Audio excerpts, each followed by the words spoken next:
नमस्कार दोस्तों, मैं दीपक शर्मा आपसे का स्वागत करता हूं हमारे चैनल दीपक शर्मा कॉन्सेप्ट में। और दोस्तों, आज साइंस और जीके के 15 क्वेश्चंस के ऊपर बात करने वाले हैं जो 2018 में होने वाले सभी एग्जाम्स के लिए बहुत ही ज्यादा महत्वपूर्ण है। इस टॉपिक का पहला क्वेश्चन देखिएगा, भारत में जीएसटी किस देश के मॉडल पर आधारित है। सबसे पहले तो आप जान लीजिए, ये बात है 8 सितंबर 2016 की।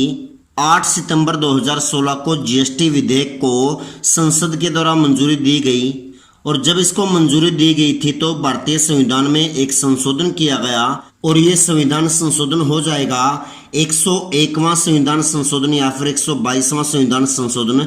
आप लोगों ने दोनों बातें पढ़ी होंगी, दोनों बातें आपकी सही हैं। अब ये सही कैसे होंगी देखिएगा, जो ऑल ओवर हमारे संविधान में संशोधन हुआ है, कौन सा हुआ है, 101वां। परंतु जो संविधान संशोधन विधेयक पेश किया गया था ये कौन सा था, 122वां। और इसका संबंध किससे हो जाएगा, जीएसटी विधेयक से। और इसके बाद 1 जुलाई 2017 को जीएसटी को पूरे देश में लागू कर दिया गया था। और सर्वप्रथम जो भारत में जीएसटी को लागू किया गया था, कौन से राज्य में लागू किया गया था, भारत के असम राज्य में। तो भारत का प्रथम राज्य वो कौन सा जिसने जीएसटी को अपनाया, तो ये कौन सा हो जाएगा, असम राज्य। और आपसे यहाँ पर क्या पूछा गया कि भारत में जीएसटी किस देश के मॉडल पर आधारित है, तो ये देश कौन सा हो जाएगा, ये देश हो जाएगा कनाडा। तो भारत में जीएसटी कौन से देश के मॉडल पर आधारित है, ये हो जाएगा कनाडा देश के मॉडल पर आधारित है। और इसके साथ साथ आपको यहाँ पर दो व्यक्तियों के बारे में और बात करनी है। अब ये दो व्यक्ति कौन कौन से हो जाएंगे, सबसे पहले यहाँ पर नाम आएगा असीम दास गुप्ता और दूसरे व्यक्ति हो जाएंगे विजय केलकर। अब इन दोनों व्यक्तियों का संबंध किससे है, जीएसटी से। अब इनका संबंध जीएसटी से कैसे होगा देखिएगा, इन दोनों की अध्यक्षता में समितियों की स्थापना की गई थी। सबसे पहले एक समिति कौन सी बनी, असीम दास गुप्ता समिति, और दूसरी समिति बनी थी विजय केलकर समिति। अब ये जो जीएसटी का प्रारूप तैयार किया गया था, कौन सी समिति के द्वारा किया गया था, असीम दास गुप्ता समिति के द्वारा। तो आपको इस बात का भी ध्यान रखना है कि भारत में जीएसटी का प्रारूप कौन सी समिति ने तैयार किया, तो ये समिति कौन सी हो जाएगी, असीम दास गुप्ता समिति। परंतु भारत में जो जीएसटी को लागू किया गया, किसकी सिफारिश पर लागू किया गया था, विजय केलकर समिति की सिफारिश पर। या फिर आप यहाँ पर एक बात और बोल सकते हो कि कौन सी समिति के सुझाव पर भारत में जीएसटी को लागू किया गया, तो ये समिति कौन सी हो जाएगी, विजय केलकर समिति। और अभी मैं आपको बता दूं, सबसे पहले बात है 1954 ईस्वी की। 1954 ईस्वी में सर्वप्रथम पूरी दुनिया में पहली बार जीएसटी को लागू किया गया था। और ये सर्वप्रथम कहां पर लागू किया गया था, फ्रांस में। तो दुनिया का पहला देश कौन सा है जहां पर जीएसटी को लागू किया गया, तो ये देश कौन सा हो जाएगा, फ्रांस से। और इसमें कब लागू किया गया था, 1954 में। और 1 जुलाई 2017 को इसको भारत में लागू किया गया। अगर मैं यहाँ पर बात करूं कि भारत दुनिया का कौन सा देश है जिसने जीएसटी को अपनाया, तो ये देश कौन सा हो जाएगा, 161वां। तो भारत 161वां दुनिया का देश है जिसने जीएसटी को अपनाया है। अब इनके साथ साथ आपको एक बहुत बड़े भारतीय अभिनेता के बारे में भी जानना होगा। अब ये भारतीय अभिनेता कौन से होंगे, अमिताभ बच्चन। अब वर्तमान समय में जीएसटी के जो ब्रांड एम्बेसडर हैं, उनका नाम क्या है, अमिताभ बच्चन। तो वर्तमान समय में जीएसटी के ब्रांड एम्बेसडर कौन होंगे, अमिताभ बच्चन। और सितंबर 2016 में ही जीएसटी परिषद का गठन किया गया था। जब सितंबर 2016 में जीएसटी परिषद का गठन किया गया तो इस समय इसमें सदस्य कितने थे, 31। परंतु आज के समय में इस परिषद में सदस्य कितने हो चुके हैं, 33 है। और इस परिषद का वर्तमान में जो अध्यक्ष हैं ये कौन हो जाएंगे, वित्त मंत्री अरुण जेटली। अब ये जो जीएसटी परिषद है इसमें 5 दर हैं। अब इन 5 दरों के बारे में तो आप सब जानते हैं। पहली दर कौन सी हो जाएगी, 0%। दूसरी दर हो जाएगी 5%। तीसरी दर हो जाएगी 12%। चौथी दर हो जाएगी 18%। और पांचवी दर हो जाएगी 28%। तो ऑल ओवर जीएसटी में जो दर है वो कितनी है, 5। कौन कौन सी, 0%, 5%, 12%, 18% और 28%।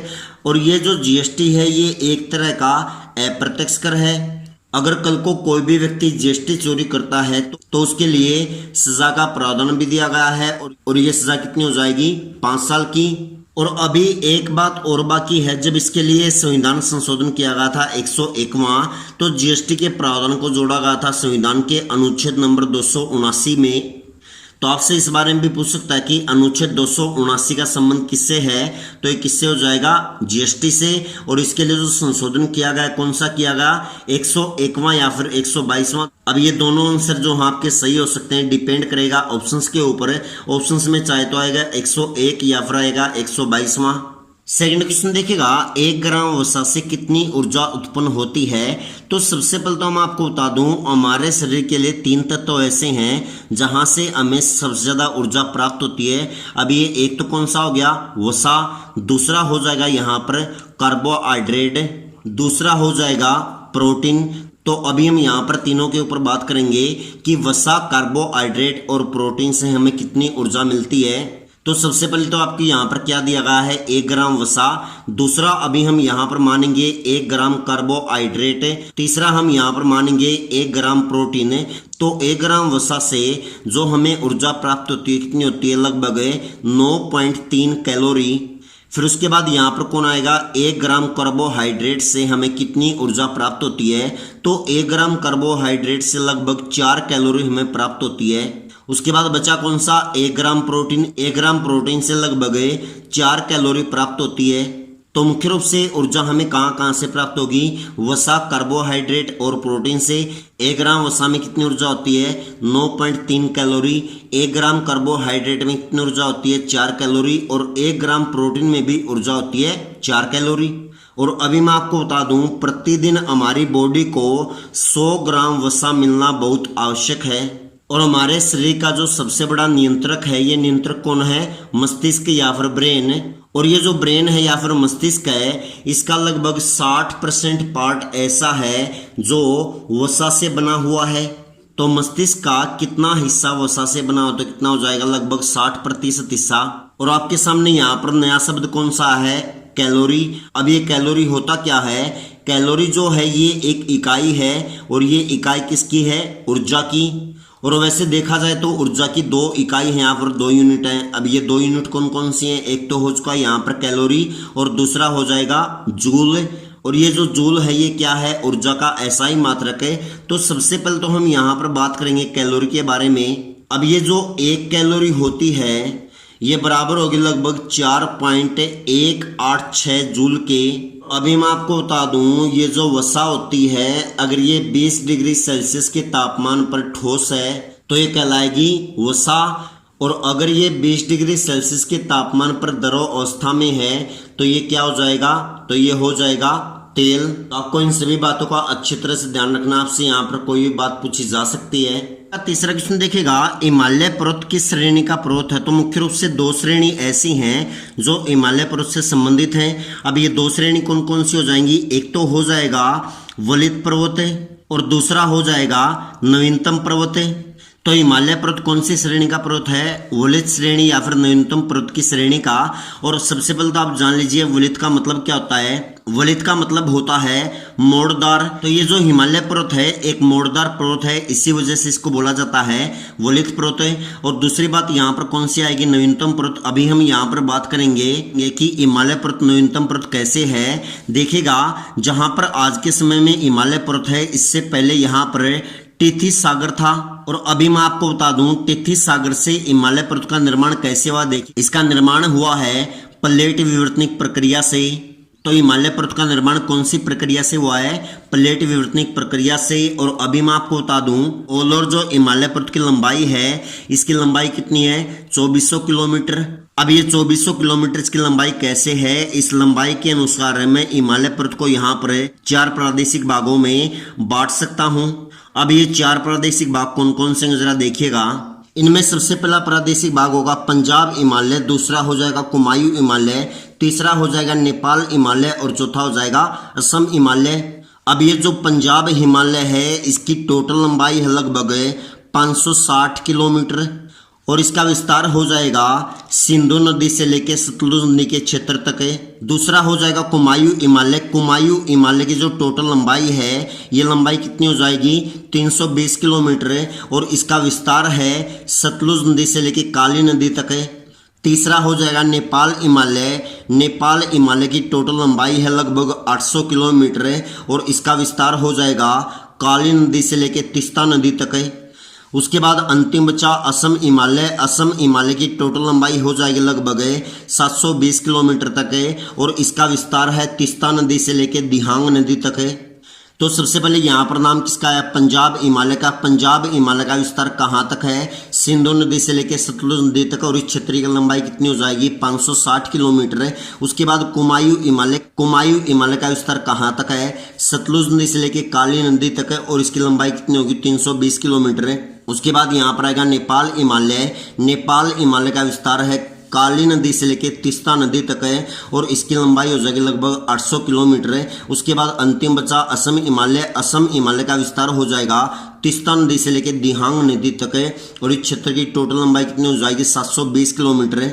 और जब हमें 560, 320, 800 और 720 को जोड़ेंगे तो इसकी टोटल लंबाई कितनी आएगी लगभग 2400 किलोमीटर तक। तो आपको इन चारों प्रादेशिक भागों का विस्तार और इनके नाम याद रखने की इनका विस्तार कहाँ से लेके कहाँ तक है और इनकी लंबाई कितनी। आपसे यहाँ पर कोई भी बात पूछी जा सकती है। और अभी मैं आपको बता दूं ये जो हिमालय पर्वत है इसका विस्तार 5 देशों में है। अब ये 5 देश कौन कौन से हैं, सबसे पहले तो इसमें नाम आएगा भारत देश का, दूसरा देश यहाँ पर हो जाएगा भूटान, तीसरा हो जाएगा नेपाल, चौथा हो जाएगा चीन और पांचवा अंतिम यहाँ पर हो जाएगा पाकिस्तान। तो मुख्य रूप से हिमालय पर्वत का विस्तार कितने देशों में, 5 देशों में। कौन कौन से, भारत, भूटान, नेपाल, चीन और पाकिस्तान। और दोस्तों आप सब जानते हैं कि भारत और म्यांमार एक पड़ोसी देश हैं और भारत को म्यांमार से 2 पर्वत श्रेणी ऐसी हैं जो इन दोनों को अलग करती हैं। अब ये 2 पर्वत श्रेणी कौन कौन सी हैं, एक तो हो जाएगी पटकाई पहाड़ी और दूसरी हो जाएगी यहाँ पर अराकान योमा चोटी। अब इन दोनों के बारे में मैंने यहाँ पर जिक्र क्यों किया, क्योंकि ये दोनों की दोनों जो पहाड़ी हैं ये किसका एक पार्ट है, हिमालय पर्वत का। मगर हिमालय पर्वत का विस्तार म्यांमार में नहीं है। तो आपको इस बात का ध्यान रखना कि पटकाई पहाड़ी और अराकान योमा चोटी किसका एक पार्ट है। इसके ऊपर प्रश्न आता है कि अराकान योमा चोटी किसका एक पार्ट है, तो ये किसका हो जाएगा, हिमालय पर्वत का। चौथा क्वेश्चन देखिएगा, भूमि पर पाया जाने वाला प्रथम पौधा कौन सा है। तो सबसे पहले तो हम यहाँ पर कुछ वनस्पतियों के ऊपर बात करने वाले हैं। अब ये वनस्पति कौन कौन सी हैं जरा देखिएगा। तो सबसे पहले वनस्पति का यहाँ पर नाम क्या है, ब्रायोफाइट्स है। अब ये जो ब्रायोफाइट्स है ये भूमि पर पाया जाने वाला प्रथम पौधा है। तो आपसे यहाँ पर क्या पूछा गया कि भूमि पर पाया जाने वाला प्रथम पौधा कौन सा है, तो आपका आंसर क्या होगा, ब्रायोफाइट्स है। उसके बाद यहाँ पर नाम किसका है, साइकस का। अब ये जो साइकस है ये सबसे बड़ा नरयुग्म है। तो आपसे यहाँ पर क्या पूछा कि ऐसी कौन सी वनस्पति है जो सबसे बड़ा नरयुग्म है, तो कौन सा हो जाएगा, साइकस है। अब साइकस के बारे में आप यहाँ पर 2 बातें और बोल सकते हैं। अब ये 2 बातें कौन कौन सी होंगी, सबसे पहले तो आप यहाँ पर बोल सकते हो कि पृथ्वी पर पाया जाने वाला सबसे बड़ा बीजांड कौन सा है, तो सबसे बड़ा बीजांड भी कौन सा हो जाएगा, साइकस है। अब सबसे बड़े बीजांड के साथ साथ आप यहाँ पर एक बात और बोल सकते हो कि सबसे बड़ा जीवित जीवाश्म कौन सा है, तो ये भी कौन सा हो जाएगा, साइकस है। उसके बाद यहाँ पर कौन आएगा, शैवाल। शैवाल एक ऐसी वनस्पति है जिसके अंदर सबसे छोटे गुणसूत्र पाए जाते हैं। अब सबसे छोटे गुणसूत्र तो किस में पाए जाएंगे, शैवाल में। अगर मैं यहाँ पर बात करूं कि सबसे लंबे गुणसूत्र किस में पाए जाते हैं, तो ये कौन सी वनस्पति हो जाएगी, ट्रिलियम। तो आपको इस बात का भी ध्यान रखना कि सबसे लंबे गुणसूत्र किस में पाए जाएंगे, तो किस में पाए जाएंगे, ट्रिलियम में। और सबसे छोटे गुणसूत्र किस में पाए जाएंगे, शैवाल में। उसके बाद यहाँ पर कौन सा आएगा, फर्न है। अब फर्न एक ऐसी वनस्पति है जिसके अंदर सबसे ज्यादा गुणसूत्र पाए जाते हैं और फर्न को आप यहाँ पर एक नाम और दे सकते हो और ये नाम हो जाएगा ओफियोग्लोसम से। तो ऐसी कौन सी वनस्पति है जिसके अंदर सबसे ज्यादा गुणसूत्र पाए जाते हैं, तो ये कौन सी हो जाएगी, ओफियोग्लोसम्स या फिर फर्न। अगर इनकी संख्या की बात की जाए तो इसके अंदर लगभग 1266 गुणसूत्र पाए जाते हैं। उसके बाद यहाँ पर आएगा एप्लोपोप्स ग्रेसिल्स से, इसके अंदर सबसे कम गुणसूत्र पाए जाते हैं। तो लगभग जितनी भी वनस्पतियों के ऊपर सबसे ज्यादा प्रश्न पूछे जाते हैं वो मैंने आपको यहाँ पर बता दिए हैं। तो आप इन सभी का नाम अच्छी तरह से ध्यान रखिएगा और इनके अंदर जो खास बात है वो भी आप ध्यान रखिएगा। 5वां क्वेश्चन देखिएगा, राष्ट्रपति का आपात अधिकार किस अनुच्छेद में वर्णित है। सबसे पहले आप जान लीजिए कि आपसे यहाँ पर पूछा क्या गया है, आपसे यहाँ पर पूछा गया कि राष्ट्रपति शासन का उल्लेख संविधान के किस अनुच्छेद में है, तो इसका उल्लेख किया गया है संविधान के अनुच्छेद नंबर 300 356 में। तो संविधान का अनुच्छेद नंबर 356 का संबंध किससे हो जाएगा? राष्ट्रपति के आपात अधिकार से या फिर राष्ट्रपति शासन से। और सबसे पहले तो आप जान लीजिए कि राष्ट्रपति शासन होता क्या है। अगर राज्य की कार्यपालिका कार्य करने में असमर्थ हो जाए तो राज्यपाल उस कार्यपालिका को भंग कर देता है और फिर राज्यपाल की सिफारिश पर उस राज्य में राष्ट्रपति शासन लागू कर दिया जाता है। और इन सब के बाद राष्ट्रपति के बिहाफ पर जो राज्य में शासन करता है, ये शासन कौन करेगा? राज्यपाल। और अभी हम यहाँ पर मुख्य रूप से बात करने वाले हैं आपात अधिकार या फिर राष्ट्रपति शासन के ऊपर। अगर सबसे पहले मैं यहाँ पर बात करूँ कि सर्वप्रथम भारत में पहली बार राष्ट्रपति शासन की घोषणा भारत की किस राज्य में की गई थी, तो सबसे पहले तो आपको यहाँ पर दो राज्यों के बारे में पता होना चाहिए। अब ये दो राज्य कौन कौन से हो जाएंगे? एक तो हो जाएगा मध्य प्रदेश और दूसरा हो जाएगा पंजाब। अब भारत में जो सर्वप्रथम राष्ट्रपति शासन लागू किया गया था, ये दो राज्यों में लागू किया गया था। कहां कहां पर? मध्य प्रदेश और पंजाब में। अब इन दोनों में अंतर क्या है देखिएगा। जो मध्य प्रदेश में राष्ट्रपति शासन लागू किया गया था, ये लागू किया गया था 6 अप्रैल 1949 को। और पंजाब में राष्ट्रपति शासन लागू किया गया था 20 जून 1951 को। अब इन दोनों में अंतर क्या है उसी के ऊपर हम बात करेंगे। भारत के गणतंत्र होने से पहले भारत में सर्वप्रथम किस राज्य में राष्ट्रपति शासन लागू किया गया? तो आपका आंसर क्या होगा? मध्य प्रदेश है। और भारत के गणतंत्र होने के बाद या फिर 1950 में संविधान लागू होने के बाद भारत में सर्वप्रथम राष्ट्रपति शासन कहां लागू किया गया? तो कहां पर लागू किया गया? पंजाब में। और अब तक जो आंसर माना गया क्या माना गया? पंजाब, क्योंकि ऑप्शंस में मध्य प्रदेश नहीं था, तो इसी वजह से आपका आंसर क्या होगा? पंजाब। तो यहाँ पर आपको दोनों बातों का ध्यान रखना है कि मध्य प्रदेश या फिर पंजाब ऑप्शन में आया है और जो भी आए वही आपका आंसर होगा। अब इनके साथ साथ हम यहाँ पर कुछ राज्यों के बारे में और बात करेंगे। अब ये राज्य कौन कौन से जरा देखिएगा। सबसे पहले यहाँ पर नाम किस राज्य का है? जम्मू कश्मीर का। अब जम्मू कश्मीर भारत का ऐसा राज्य है जहां पर सबसे लंबे समय तक राष्ट्रपति शासन लागू रहा था और यहाँ पर राष्ट्रपति शासन लागू रहा था लगभग 6 साल 264 दिन तक। उसके बाद यहाँ पर नाम किसका है? कर्नाटक राज्य का। अब कर्नाटक भारत का ऐसा राज्य है जहाँ पर सबसे कम अवधि तक राष्ट्रपति शासन लागू रहा और यहाँ पर लगभग 7 दिन तक राष्ट्रपति शासन लागू रहा था। उसके बाद यहाँ पर कौन आएगा? छत्तीसगढ़ और तेलंगाना राज्य है। अब ये भारत के दो ऐसे राज्य जहां पर कभी भी राष्ट्रपति शासन लागू नहीं हुआ। उसके बाद यहाँ पर कौन आएगा? उत्तर प्रदेश राज्य है। उत्तर प्रदेश भारत का ऐसा राज्य है जहां पर सबसे ज्यादा बार राष्ट्रपति शासन लागू हुआ है और यहाँ पर कितनी बार राष्ट्रपति शासन लागू हुआ है? लगभग 10 बार तक है। उसके बाद यहाँ पर पांडिचेरी और नई दिल्ली आएगा। पांडिचेरी और नई दिल्ली 2 केंद्र शासित प्रदेश हैं। अब भारत के ऐसे कौन से केंद्र शासित प्रदेश है जहां पर सर्वाधिक बार राष्ट्रपति शासन लागू रहा है? तो ये कौन सा हो जाएगा? पांडिचेरी। पांडिचेरी में सबसे ज्यादा बार राष्ट्रपति शासन लागू हुआ है और यहाँ पर कितनी बार लागू हुआ? 6 बार। उसके बाद यहाँ पर कौन आएगा? नई दिल्ली। नई दिल्ली में अब तक सबसे कम बार राष्ट्रपति शासन लागू हुआ है और ये कितनी बार हुआ है? 1 बार। अगर दोस्तों कल को आपसे राष्ट्रपति के शासन के ऊपर कोई भी बात पूछता है तो इनसे बार बिल्कुल भी नहीं आएगा, इस बात की गारंटी मेरी है। छठा क्वेश्चन देखिएगा, संसार का सबसे लंबा पौधा किस रोग से संबंधित है? तो सबसे पहले तो हम यहाँ पर कुछ पौधों के ऊपर बात करने वाले हैं। अब ये पौधे कौन कौन से जरा देखिएगा। सबसे पहले यहाँ पर नाम है जिम्नोस्पर्म का। अब ये जो जिम्नोस्पर्म है कोई पौधा नहीं है बल्कि क्या है कि वर्ग है या फिर कैटेगरी है। और ये कैटेगरी किसकी हो जाएगी? संसार के सबसे लंबे पौधे की। तो आपसे यहाँ पर क्या पूछा गया है कि संसार का सबसे लंबा पौधा किस वर्ग से संबंधित है? तो ये वर्ग कौन सा हो जाएगा? जिम्नोस्पर्म। उसके बाद यहाँ पर नाम किसका है? यूकेलिप्टस का। अब ये जो यूकेलिप्टस है ये सबसे लंबा आवर्तबीजी पौधा है। उसके बाद यहाँ पर नाम किसका? लेमना का। अब ये जो लेमना है ये सबसे छोटा आवर्तबीजी पौधा है। उसके बाद यहाँ पर नाम आएगा सिकोया का। अब ये जो सिकोया है ये सबसे लंबा वृक्ष है, इसकी ऊंचाई हो जाएगी लगभग 120 मीटर है। उसके बाद यहाँ पर नाम आएगा विक्टोरिया रीजिया का। अब ये जो विक्टोरिया रीजिया है ये सबसे बड़ी पत्ती वाला पौधा है। उसके बाद आएगा डाक। डाक एक ऐसा पौधा है जिसको जाना जाता है जंगल की आग के नाम से। उसके बाद यहाँ पर आएगा पोपी। अब ये पोपी एक ऐसा पौधा है जिससे अफीम प्राप्त होती है। उसके बाद यहाँ पर आएगा कोफिया अरेबिका। अब ये जो कोफिया अरेबिका पौधा है इससे मुख्य रूप से कॉफी प्राप्त होती है। उसके बाद यहाँ पर आएगा थियोब्रैमो KKO। अब ये एक ऐसा पौधा है जिससे कोको प्राप्त होता है। तो सबसे पहले यहाँ पर नाम किसका है? यूकेलिप्टस का। आपसे यहाँ पर क्या पूछा कि सबसे लंबा आवर्तबीजी पौधा कौन सा? तो कौन सा हो जाएगा? यूकेलिप्टस है। उसके बाद आपसे पूछा जा सकता है कि दुनिया का सबसे छोटा आवर्तबीजी पौधा कौन सा है?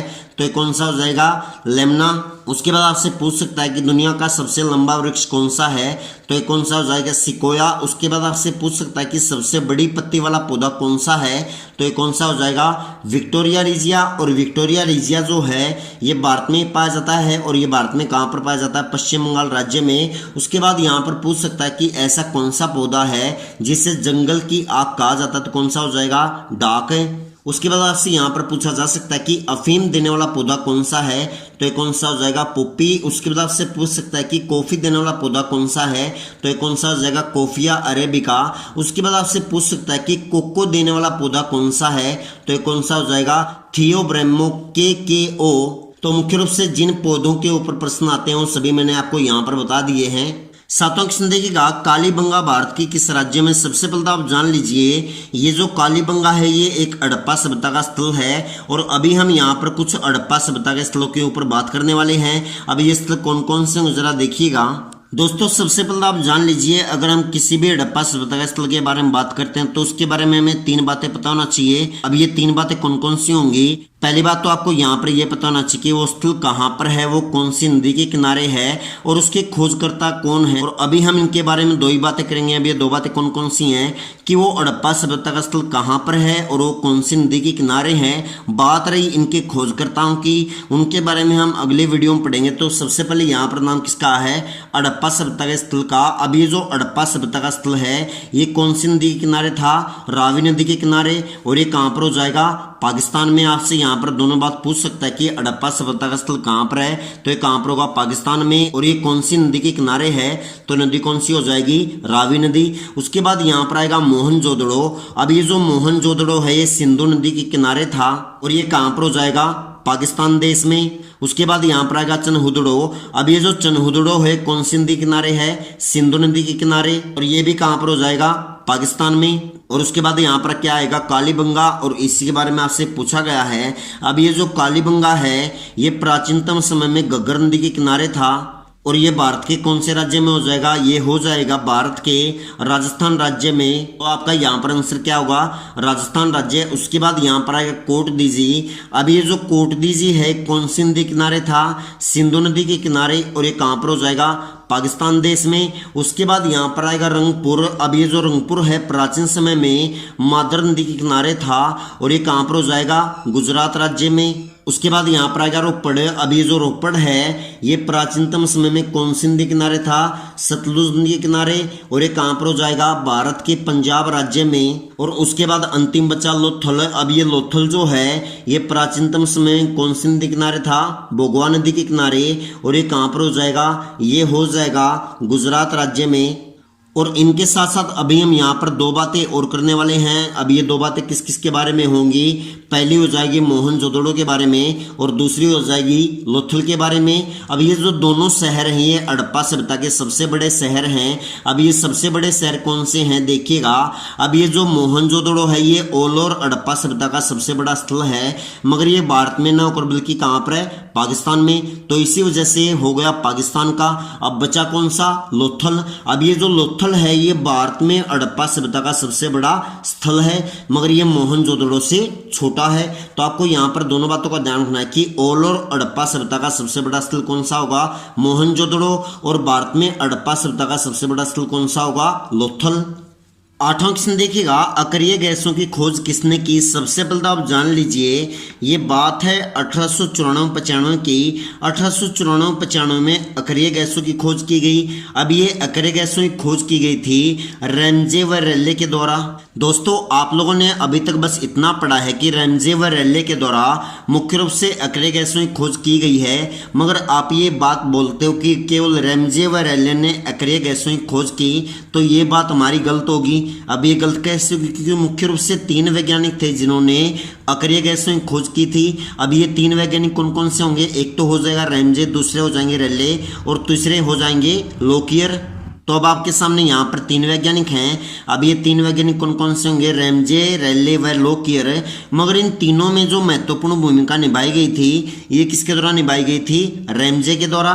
तो यहाँ पर आपका जो आंसर होगा ये कौन सा होगा? अक्रिय गैसों की खोज की गई थी रैमजे के द्वारा। और सबसे पहले तो आप जान लीजिए अक्रिय गैसों को हम यहाँ पर बोल सकते हैं इनर्ट गैस है। और इनर्ट गैस कौन सी होती है या फिर अक्रिय गैस कौन सी होती हैं उसके ऊपर अभी हम बात करेंगे। देखिएगा ये वो गैस होती हैं जो किसी रासायनिक अभिक्रिया में भाग नहीं लेती। तो अक्रिय गैस कौन सी होती है? जो रासायनिक अभिक्रिया में भाग नहीं लेती। और अभी हम यहाँ पर कुछ अक्रिय गैसों के ऊपर बात करेंगे। अब ये अक्रिय गैस कौन कौन सी होंगे? सबसे पहले तो इसमें नाम आएगा क्रिप्टोन गैस का। दूसरी गैस यहाँ पर हो जाएगी रेडोन गैस। तीसरी गैस यहाँ पर हो जाएगी इलियम गैस है। चौथी गैस यहाँ पर हो जाएगी नियोन गैस है। पांचवी गैस यहाँ पर हो जाएगी आर्गन गैस है। और छठी गैस यहाँ पर हो जाएगी जिनोन गैस है। तो प्रमुख जो अक्रिय गैसें हैं कौन कौन सी हैं? Krypton, radon, helium, neon, argon व जिनोन। और इन सब में जो प्रमुख गैस हैं कौन कौन सी? क्रिप्टोन और रेडोन है। अब सबसे पहले हम यहाँ पर बात करें क्रिप्टोन के बारे में। अब ये एक ऐसी अक्रिय गैस है जो वायुमंडल में सर्वाधिक मात्रा में पाई जाती है। उसके बाद यहाँ पर कौन आएगा? रेडोन गैस है। अब रेडोन गैस एकमात्र ऐसी अक्रिय गैस है जो कभी वायुमंडल में नहीं पाई जाती।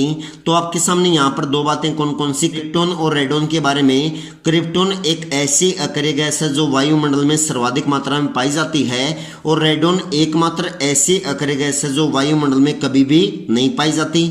क्वेश्चन देखिएगा मैगनीज किसके काल में भारत आया था? तो सबसे पहले तो हम यहाँ पर कुछ विदेशी यात्रियों के बारे में बात करने वाले हैं। अब ये विदेशी यात्री कौन कौन से हैं जरा देखिएगा मैगनीज का। अब ये जो मैगनीज है ये किसके काल में आया था? चंद्रगुप्त मौर्य के काल में। और यही बात आपसे पूछी गई कि मैगनीज किसके काल में भारत आया था? तो ये शासक कौन हो जाएगा? चंद्रगुप्त मौर्य। उसके बाद यहाँ पर आएगा अब्दुल रज्जाक। अब ये अब्दुल रज्जाक ये एक विदेशी यात्री था और ये आया था देवराय द्वितीय के काल में। उसके बाद यहाँ पर आएगा अल मसूदी। अब ये जो अल मसूदी है ये महिपाल प्रथम शासक के काल में आया था। उसके बाद यहाँ पर आएगा इब्न बतूता। अब ये जो इब्न बतूता है ये मोहम्मद बिन तुगलक के शासनकाल में आया था। उसके बाद यहाँ पर आएगा डाइमैक्स। अब ये जो डाइमैक्स एक विदेशी यात्री था और यह आया था बिंदुसार के काल में। उसके बाद यहाँ पर आएगा मार्को पोलो। अभी जो मार्को पोलो है ये आया था पांड्य राजा के काल में। उसके बाद यहाँ पर आएगा डायनोसियस। अब ये जो डायनोसियस है ये आया था अशोक के काल में। उसके बाद यहाँ पर आएगा फाइयन। फाइयन आया था चंद्रगुप्त द्वितीय या फिर विक्रम आदित्य के काल में। उसके बाद यहाँ पर आएगा बाराबोसा। अब ये जो बाराबोसा है ये आया था कृष्ण देवराय के काल में। उसके बाद यहाँ पर आएगा अयनसांग। अब ये जो अयनसांग है ये आया था हर्षवर्धन के काल में। उसके बाद यहाँ पर बचा कौन सा? निकोलो मैनुकी। अब ये जो निकोलो मैनुकी है ये आया था औरंगजेब के काल में। अगर दोस्तों हम कभी भी किसी भी विदेशी यात्री के बारे में बात करते हैं तो उसके बारे में आपको एक बात पता होना चाहिए कि वो विदेशी यात्री किसके काल में आया। तो सबसे पहले आपसे यहाँ पर क्या पूछा गया कि मैगनीज किसके काल में आया? तो मैगनीज आया चंद्रगुप्त मौर्य के काल में। उसके बाद अब्दुल रज्जाक आया था देवराय द्वितीय के काल में। उसके बाद अल मसूदी आया था महिपाल प्रथम के काल में। इब्न बतूता आया था मोहम्मद बिन तुगलक के काल में। उसके बाद डाइमैक्स आया था बिंदुसार के काल में। उसके बाद मार्को पोलो आया था पांड्य राजा के काल में। उसके बाद डायनोसियस आया था अशोक के काल में। फाइयन आया था चंद्रगुप्त द्वितीय या फिर विक्रम आदित्य के काल में। उसके बाद बाराबोसा आया था कृष्ण देवराय के काल में। उसके बाद अयनसांग आया था हर्षवर्धन के काल में। और अंतिम यात्री यहाँ पर बचा कौन सा? निकोलो मैनुकी। ये आया था औरंगजेब के काल में। तो जितने भी प्रमुख विदेशी यात्री हैं उन सभी के बारे में मैंने आपको बता दिया है। अगर इनके ऊपर कोई भी प्रश्न आता है तो इनसे बाहर बिल्कुल भी नहीं आएगा। 10वां क्वेश्चन देखिएगा वायुदाब का मात्रक कौन है? तो वायुदाब का मात्रक हो जाएगा बैरोमीटर और इसकी इकाई हो जाएगी या फिर इसकी यूनिट हो जाएगी बार। तो दोनों के ऊपर प्रश्न पूछे जाते हैं कि वायुदाब का मात्रक क्या है? बैरोमीटर और इसकी इकाई क्या हो जाएगी? बार। और अभी मैं आपको बता दूं ये जो एक बार है बराबर होता है 10⁵ न्यूटन पर मीटर स्क्वायर के। तो एक बार किसके बराबर होगा? 10⁵ न्यूटन पर मीटर स्क्वायर के बराबर है। अब सबसे पहले तो हम यहाँ पर बात करेंगे बैरोमीटर के बारे में। अब ये बैरोमीटर क्या है और इसका क्या कार्य होता है? ये जो बैरोमीटर है ये मौसम संबंधी पूर्व अनुमान लगाता है। और अभी हम बैरोमीटर की 3 घटनाओं के ऊपर बात करेंगे। अब ये 3 घटनाएं कौन कौन सी देखिएगा। अब ये जो बैरोमीटर का पाठ्यांक है, अगर ये एकदम से नीचे गिर जाता है या बैरोमीटर का पाठ्यांक धीरे धीरे नीचे गिरे या फिर बैरोमीटर का पाठ्यांक धीरे धीरे ऊपर चढ़ जाए। अब ये मौसम से संबंधित जितनी भी घटनाएं होती हैं वो बैरोमीटर की इन 3 घटनाओं के ऊपर डिपेंड करती हैं। अब ये 3 घटनाएं कौन कौन सी और कब होंगी देखिएगा। अगर बैरोमीटर का पाठ्यांक एकदम से नीचे गिर जाता है तो उस समय आंधी और तूफान आने की संभावना होती है। उसके बाद अगर बैरोमीटर का पाठ्यांक धीरे धीरे नीचे गिरता है तो उस समय वर्षा होने की संभावना होती है। उसके बाद अगर बैरोमीटर का पाठ्यांक धीरे धीरे ऊपर चढ़ जाए तो उस समय दिन साफ रहने की संभावना होगी। तो मौसम से संबंधित 3 घटनाएं कौन कौन सी हैं? आंधी तूफान कब आएगा? जब बैरोमीटर का पाठ्यांक एकदम से नीचे गिर जाए। वर्षा कब होगी? जब बैरोमीटर का पाठ्यांक धीरे धीरे नीचे गिरे। और दिन साफ कब रहेगा? जब बैरोमीटर का पाठ्यांक धीरे धीरे ऊपर चढ़ जाए। 11वां क्वेश्चन देखिएगा, किस वायसराय के काल में दिल्ली भारत की राजधानी बनी? अब सबसे पहले तो आप जान लीजिए, अब ये जो दिल्ली है कलकत्ता से स्थानांतरित होकर राजधानी बनी थी और ये भारत की राजधानी 3 बार बनी। अब ये 3 बार कैसे बनी उसी के ऊपर अभी हम बात करेंगे। सबसे पहले राजधानी बनी थी 12 दिसंबर 1911 को। दूसरी बार ये राजधानी बनी 1 अप्रैल 1912 को। तीसरी बार ये राजधानी बनी 13 फरवरी 1931 को। अब ये 3 बार दिल्ली राजधानी कैसे बनी? सबसे पहले देखिएगा, 12 दिसंबर 1911 को जॉर्ज पंचम के द्वारा घोषणा की गई कि अब भारत की राजधानी कलकत्ता नहीं बल्कि कौन सी होगी? दिल्ली। तो सर्वप्रथम दिल्ली को घोषणा के रूप में कब भारत की राजधानी घोषित किया गया? 12 दिसंबर 1911 को। मगर मुख्य रूप से दिल्ली को राजधानी कब बनाया गया था? 1912 में। और साथ के साथ 1 अप्रैल 1912 को दिल्ली को प्रांत भी बनाया गया। तो दिल्ली भारत की राजधानी कब बनी? 1 अप्रैल 1912 को। परंतु इसकी घोषणा कब की गई थी? 12 दिसंबर 1911 को। अब बचा कौन सा? 13 फरवरी 1931 को। 13 फरवरी 1931 को आधिकारिक तौर पर दिल्ली को भारत की राजधानी बनाया गया। तो आपसे यहाँ पर 3 तरह से प्रश्न पूछा, कौन कौन से? कि दिल्ली भारत की राजधानी बनाने की घोषणा कब की गई? 1911 में। ये दिल्ली भारत की राजधानी कब बनी? 1912 में। और आधिकारिक तौर पर दिल्ली भारत की राजधानी कब बनी? तो ये बनी 1931 में। और आपसे यहाँ पर क्या पूछा गया कि किस वायसराय के काल में दिल्ली भारत की राजधानी बनी थी? तो ये पूछा गया कौन सा टाइम पीरियड? 1911 से 12 वाला। और इस समय भारत का वायसराय था लॉर्ड अर्डिंग द्वितीय। तो मुख्य रूप से लॉर्ड अर्डिंग द्वितीय के काल में दिल्ली को भारत की राजधानी बनाया गया था।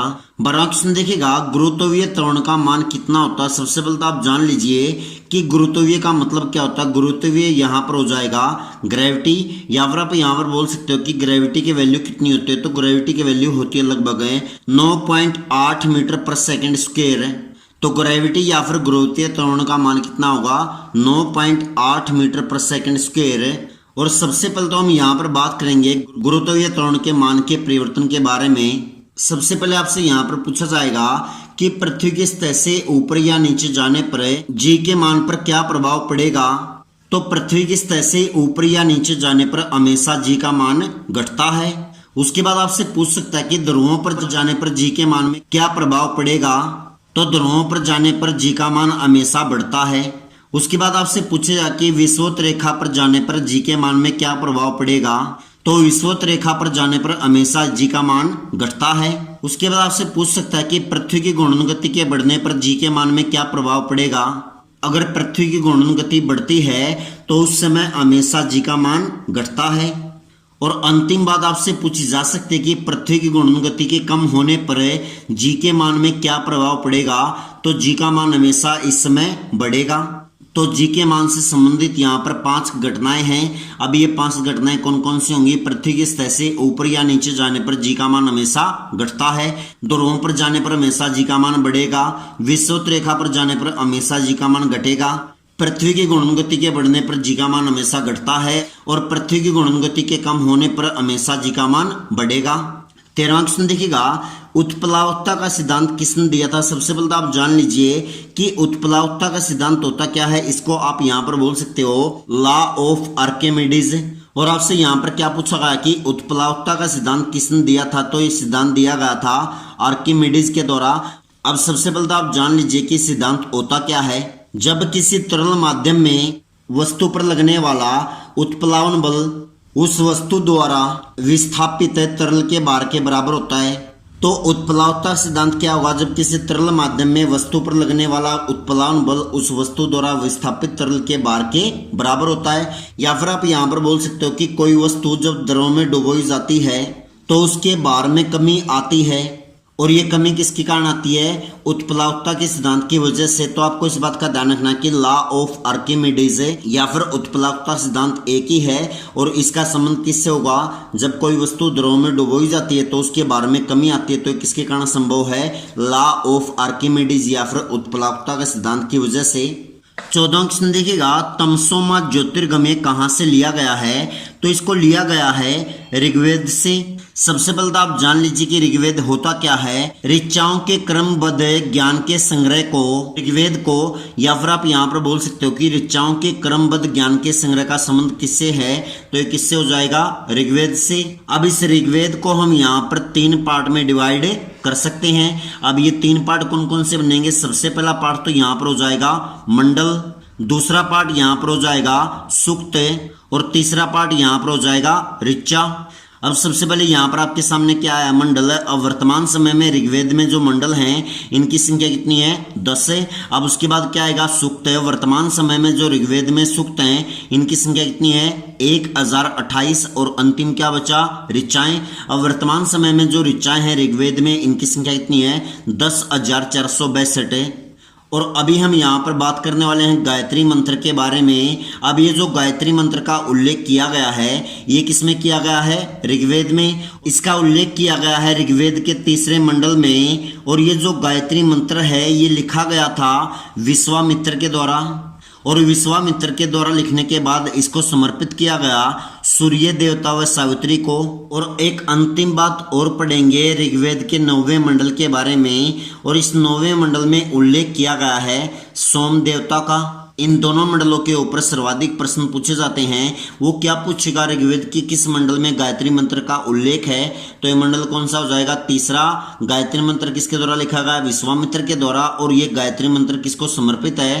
तो ये समर्पित किसको होगा? सूर्य देवता व सावित्री को। और अंतिम क्वेश्चन आपसे यहाँ पर पूछा जा सकता है कि सोम देवता का उल्लेख ऋग्वेद के कौन से मंडल में किया गया है?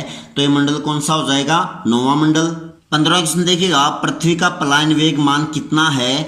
तो सबसे पहले तो हम यहाँ पर बात करने वाले हैं 3 चीजों के ऊपर। अब एक तो कौन सी होगी? पृथ्वी, दूसरा हो जाएगा यहाँ पर सूर्य, और तीसरा हो जाएगा यहाँ पर चंद्रमा।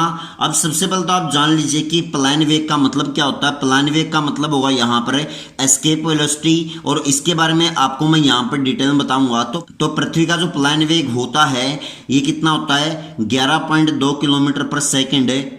उसके बाद यहाँ पर कौन आएगा? सूर्य का पलायन वेग होता है 42 किलोमीटर पर सेकेंड है। उसके बाद अंतिम क्या बचा? चंद्रमा का पलायन वेग होता है 2.37 किलोमीटर पर सेकेंड है, या फिर आप यहाँ पर बोल सकते हो 2.4 किलोमीटर पर सेकेंड है। अब देखिएगा पलायन वेग का मतलब क्या होता है। अगर हम पृथ्वी से किसी वस्तु को 11.2 किलोमीटर पर सेकेंड की गति से ऊपर फेंकते हैं तो वो हमारी ग्रेविटी को तोड़ देगा, और वो सीधा ब्रह्मांड में चला जाएगा और वापस पृथ्वी पर लौटकर नहीं आएगा। और इसी तरह सूर्य पर, अगर सूर्य पर किसी वस्तु को 42 किलोमीटर पर सेकंड की चाल से फेंका जाता है, वैसे देखा जाए ये असंभव है, मगर कल को ऐसा होता है तो सूर्य की ग्रेविटी को तोड़ देगा। और ऐसे ही चंद्रमा पर, अगर चंद्रमा पर किसी वस्तु की स्पीड है 2.37 किलोमीटर पर सेकंड की चाल से फेंका जाए ऊपर की ओर, तो चंद्रमा की ग्रेविटी को तोड़ देगा और चंद्रमा से वो ऊपर चला जाएगा। तो आपको यहाँ पर तीनों बातें ध्यान रखने की। पृथ्वी का पलायन वेग 11.2 किलोमीटर पर सेकंड है, सूर्य का पलायन वेग 42 किलोमीटर पर सेकंड, और चंद्रमा का पलायन वेग हो जाएगा 2.37 किलोमीटर पर सेकंड या फिर 2.4 किलोमीटर पर सेकंड। तो दोस्तों ये था आज का इंडिया जीके व साइंस का टॉपिक। मुझे पूरा विश्वास है कि आपको मेरी वीडियो पसंद आई होगी। अगर वीडियो पसंद आई तो जितना हो सके इस वीडियो को शेयर करें, इसके करने से मुझे मोटिवेशन मिलेगा और नेक्स्ट टाइम मैं आप लोगों के लिए इससे भी अच्छी वीडियो लेकर आऊंगा। अगर आपकी कोई डाउट है या फिर आप मुझे कोई सजेशन देना चाहते हैं तो प्लीज कॉमेंट करके बताएं, उस डाउट का उसी समय सोल्यूशन दिया जाएगा।